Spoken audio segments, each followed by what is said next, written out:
एक गरीब मोची लोगों को हज के लिए जाता देखकर कहता, इंशाअल्लाह एक दिन ऐसा जरूर आएगा कि मैं भी इसी तरह हज पर जाऊंगा। फिर वो बड़ी मेहनत से लोगों की चप्पलें सीकर पैसे कमाता, कुछ घर का खर्चा चलाने के लिए खर्च करता और कुछ पैसे जमा करता रहता। फिर काफी मुशक्कत करके सालों के बाद आखिरकार उसने हज करने जितने पैसे जोड़ ही लिए। जब पैसे जमा हुए तो मोची हाजियों के साथ हज के लिए रवाना हुआ। जब रास्ते में हाजियों का काफिला आराम करने के लिए रुका तो मोची बैतुल खला के इरादे से इतराफ के जंगल में गया। उसने वहाँ एक अजीब मंजर देखा। एक बापर्दा खातून मुर्दार जानवर का गोश्त काट कर ले जा रही है। तो मोची उसका पीछा करने लगा कि आखिर देखूं ये औरत मुर्दार जानवर का गोश्त कहाँ ले जाती है। फिर वो औरत जाकर एक घर के अंदर घुसी। फिर मोची छुपकर खिड़की से झांक कर देखने लगा। जब मोची ने वो मंजर देखा तो उसकी आंखें फटी की फटी रह गईं। वो औरत जो हिजाब के हिसाब से मुस्लिम लग रही थी, वो मुर्दार जानवर का गोश्त पकाकर अपने बच्चों को खिलाना चाहती थी। फिर मोची ने आवाज दी, ऐ माई, ये क्या कर रही हो? दरवाजा खोलो,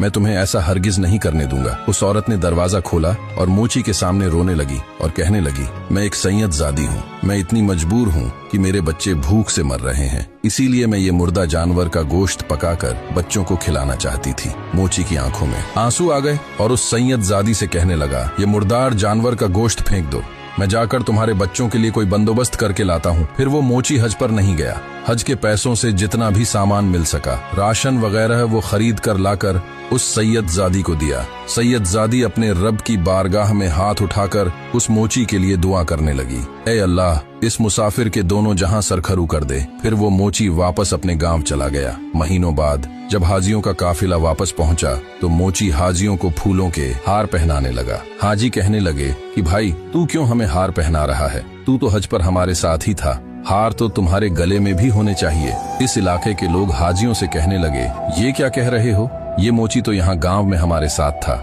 ये तो हज पर गया ही नहीं, रास्ते से ही लौटकर वापस आ गया था। फिर लोग हैरानगी से पूछने लगे, ऐ मोची बता, तूने ऐसा क्या अजीम नेक अमल किया कि तेरा हज अल्लाह पाक ने घर पर ही कबूल कर दिया?